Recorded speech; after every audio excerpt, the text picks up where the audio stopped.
Hello friends, welcome back to my channel. इस video में हम सिस्टम ऑफ लीनियर इक्वेशन पढ़ेंगे। जब हमारे पास क्या होगा, वो जो इक्वेशंस होंगी वो होमोजीनियस होंगी। ठीक है, लास्ट क्लास में हमने नॉन होमोजीनियस के लिए पढ़ा था। ठीक है, तो उसमें क्या था, उसमें जो हमारी इक्वेशंस थी वो इसी टाइप की थी, बट यहाँ पर जीरो की जगह कोई और नंबर था नॉन होमोजीनियस के केस में। होमोजीनियस के केस में क्या होगा, इक्वल टू के बाद जो होगा वो आपको क्या मिलेगा, जीरो मिलेगा। तो यहाँ से जब हम मैट्रिक्स बनाएंगे, लास्ट क्लास अगर आपने देखी होगी तो ये चीज़ आपको बहुत आराम से समझ आ जाएगी। ठीक है, तो जब हम मैट्रिक्स बनाएंगे तो वो इस तरीके की मैट्रिक्स बनेगी। एक्स के कोफिशिएंट यहाँ पर, वाई के कोफिशिएंट यहाँ पर, जेड के कोफिशिएंट यहाँ पर लिखेंगे, और यहाँ पर आएगा एक्स वाई जेड, और यहाँ पर आएगा 0 0 0। तो ये ए हो जाएगा, ये एक्स हो जाएगा, ये बी हो जाएगा। तो क्या है, ए इंटू एक्स करोगे तो क्या मिलेगा आपको, बी मिलेगा। बी क्या है आपका, 0। आप इसे बी ना लिख करके इसे आप ए एक्स इक्वल्स टू 0 भी लिख सकते हो, क्योंकि ये जीरो मैट्रिक्स है। तो हम यहाँ पर क्या लिख सकते हैं, ए एक्स इक्वल्स टू 0। जब हम लास्ट में नॉन होमोजीनियस के केस में हमने पढ़ा था तो यहाँ पर क्या था, D1 D2 D3, बी एक मैट्रिक्स मानी थी। अब यहाँ पर क्या है, बी 0 है। तो ये होमोजीनियस का केस है जब ए एक्स इक्वल्स टू आपको 0 मिलेगा। ठीक है, तो इसमें क्या है, देखो, for a system of homogeneous linear equation A X equals to 0। ठीक है, इसमें क्या होता है, हमेशा इस इक्वेशन का हमेशा x इक्वल्स टू 0 एक सॉल्यूशन होगा ही होगा, जिसको हम कहेंगे ट्रिवियल सॉल्यूशन या फिर नल सॉल्यूशन। ठीक है, इस इक्वेशन का हमेशा x इक्वल्स टू 0 सॉल्यूशन क्यों होगा, अब ये समझ लेते हैं। इसमें क्या है, देखो, a इंटू एक्स, आपको पता है अगर मैं 2 इंटू 0 करूँगी तो मुझे 0 मिलेगा। ठीक है, तो यहाँ पर क्या है, हमारे पास फिक्स है कि अगर हम इसको 0 बोलते हैं, मतलब अगर हम किन्हीं भी दो नंबर की मल्टीप्लाई करेंगे तो उनमें से एटलीस्ट एक नंबर 0 होना चाहिए, तभी उनका मल्टीप्लिकेशन 0 आएगा ही आएगा। ठीक है, ये बात तो आपको समझ आ गई होगी। लेकिन हम किसकी बात कर रहे हैं, मैट्रिक्स की बात कर रहे हैं। अब जो हमारी मैट्रिक्स ए है, हमें पता है कि भाई इसमें तो कुछ ना कुछ नंबर्स होंगे ही होंगे, ये तो 0 नहीं हो सकता ना। अगर ये पूरा का पूरा 0 हो गया तो A1 B1 C1 A2 B2 C2 A3 B3 C3 ये सब 0 हो जाएंगे। ये सब 0 हो गए तो ये बनेगा ही नहीं। तो इसका मतलब है ये जो मैट्रिक्स है हमारे पास, ये कैसी होनी चाहिए, नॉन जीरो होनी चाहिए, है ना। ये मैट्रिक्स कैसी होनी चाहिए, नॉन जीरो। तो इसकी डिटर्मिनेंट भी कैसी हो सकती है, ये मैट्रिक्स नॉन जीरो होनी चाहिए। अगर ये पूरी मैं 0 मान लूंगी तो उसकी डिटर्मिनेंट भी 0 आएगी। तो हमने क्या माना, ये जो मैट्रिक्स है ये कैसी है, नॉन जीरो है। ठीक है, तो यहाँ से हम कह सकते हैं कि ये जो मैट्रिक्स है वो तो नॉन जीरो है। तो भाई जब हम इन दो की मल्टीप्लाई करके 0 हमें मिल रहा है, हमें फिक्स पता है कि ये जो है वो नॉन जीरो है, तो हम कह सकते हैं कि जो हमारा x होगा वो क्या होगा, वो तो डेफिनेटली 0 होगा ही होगा। तो x हमारा क्या हो जाएगा, 0 0 0।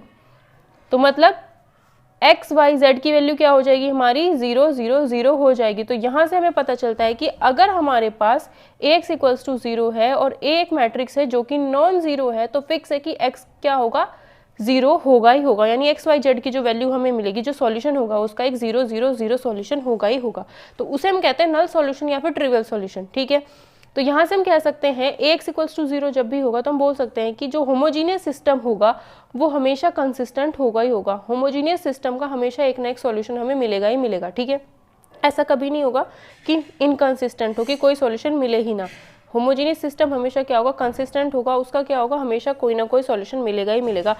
होमोजीनियस सिस्टम का फिक्स है कि एक्स इक्वल्स टू 0 है तो एक्स इक्वल्स टू 0 उसका एक सॉल्यूशन हमेशा होगा ही होगा। ठीक है, इसे हम कहते हैं ट्रिवियल सॉल्यूशन। ठीक है, जो नॉन ट्रिवियल सॉल्यूशन होंगे वो इसके इनफाइनाइट हो सकते हैं।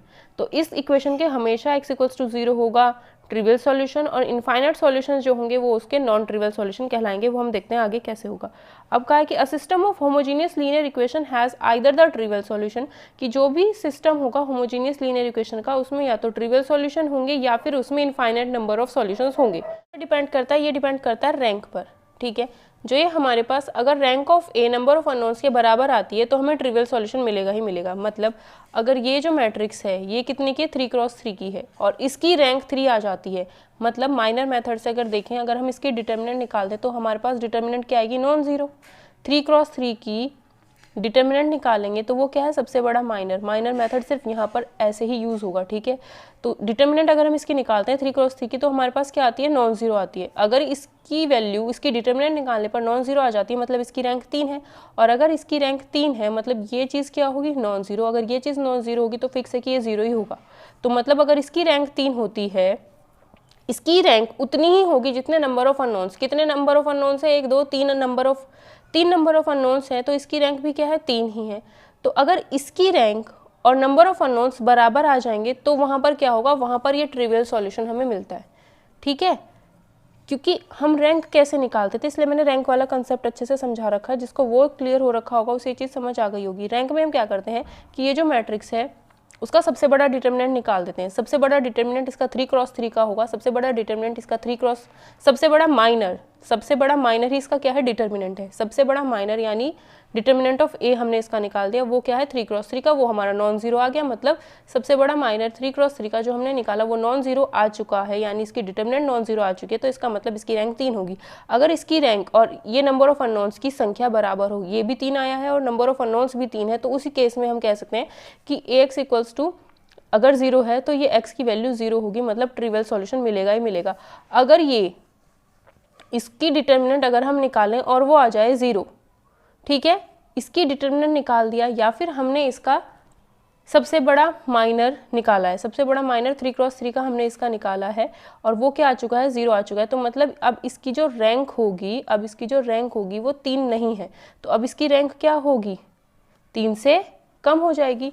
अब जो ए मैट्रिक्स की रैंक थी वो 3 से कम थी, लेकिन नंबर ऑफ अननोन्स हमारे पास कितने थे, 1 2 3, नंबर ऑफ अननोन्स कितने थे 3, और रैंक क्या हो चुकी है, 3 से कम हो, रैंक 3 से कम है, नंबर ऑफ अननोन्स 3 है। मतलब जो हमारी रैंक है वो नंबर ऑफ अननोन से अगर कम आएगी तो उस केस में हम क्या कहेंगे, उस केस में हमारे पास इनफाइनाइट नंबर ऑफ सॉल्यूशन मिलेंगे, तब हमारे पास इनफाइनाइट नंबर ऑफ सॉल्यूशंस मिलते हैं। ठीक है, यहाँ पर अगर rank of A number of unknowns के बराबर आ जाती है तो ट्रिवियल सॉल्यूशन मिलेगा। अगर rank of A number of unknown से कम आती है तो उस केस में हमें इनफाइनाइट नंबर ऑफ सॉल्यूशंस मिलेंगे, जिन्हें हम नॉन ट्रिवियल सॉल्यूशन कहेंगे। ये ट्रिवियल होगा, ये नॉन ट्रिवियल होगा।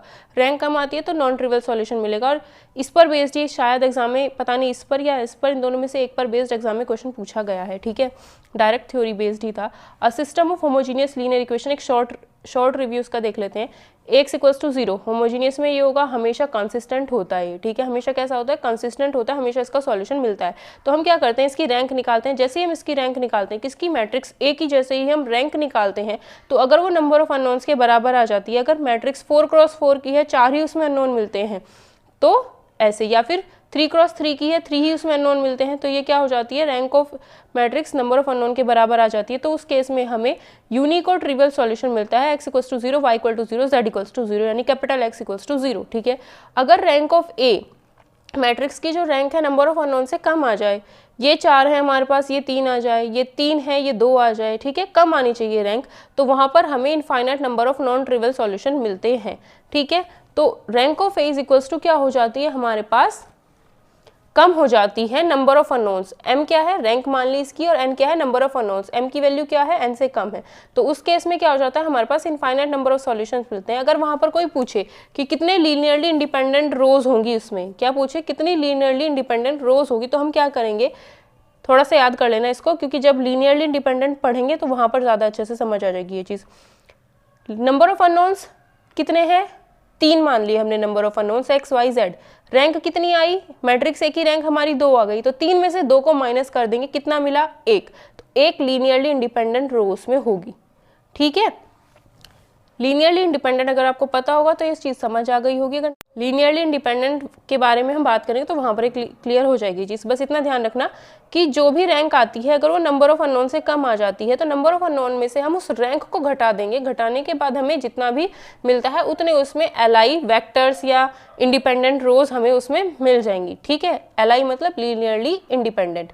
तो ये था हमारा होमोजीनियस इक्वेशन का पूरा कंसेप्ट। ठीक है, तो ये बहुत ही ज़्यादा इम्पॉर्टेंट है और एग्जाम में इसमें से क्वेश्चन ऑलरेडी आया हुआ है, तो इसको बहुत अच्छे से याद कर लेना, ध्यान कर लेना कैसे हमें इसमें करना है। ठीक है, इसके ऊपर बेस्ड आपको बुक्स में क्वेश्चंस मिल जाएंगे, एक बार वो आप लोग ट्राई कर सकते हो। ठीक है, लेंदी मेथड वाले क्वेश्चंस नहीं आएंगे। ठीक है, तो इसलिए मैट्रिक्स पर जो लेंदी मेथड होगा, जैसे कि इसमें रैंक करना फिर उसके सॉल्यूशंस निकालना, वैसे क्वेश्चन एग्जाम में नहीं आएंगे, तो इसलिए मैं वो क्वेश्चंस नहीं करा रही हूँ। आप बुक से उन क्वेश्चंस को एक बार ज़रूर देख लेना अपने आप, जिससे आपका बेस बन जाएगा और अच्छे तरीके से।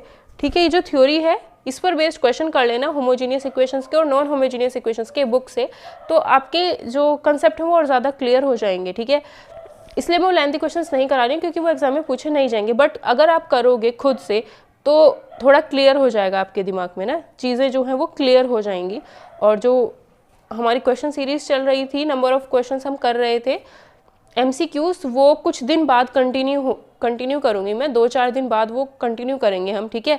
अभी वो चीज़ मैं नहीं करा रही हूँ, अभी मैं सोच रही हूँ कि थ्योरी कंप्लीट हो जाए, ठीक है। तो वो थोड़े दिन बाद कराई जाएगी आप लोगों को। और भाई प्लीज़ वीडियो को लाइक कर दिया करो अगर आपको अच्छी लगती है, और चैनल को सब्सक्राइब भी ज़रूर कर लेना, और प्लीज़ वीडियो को शेयर कर दिया करो, ज़्यादा से ज़्यादा वीडियो को शेयर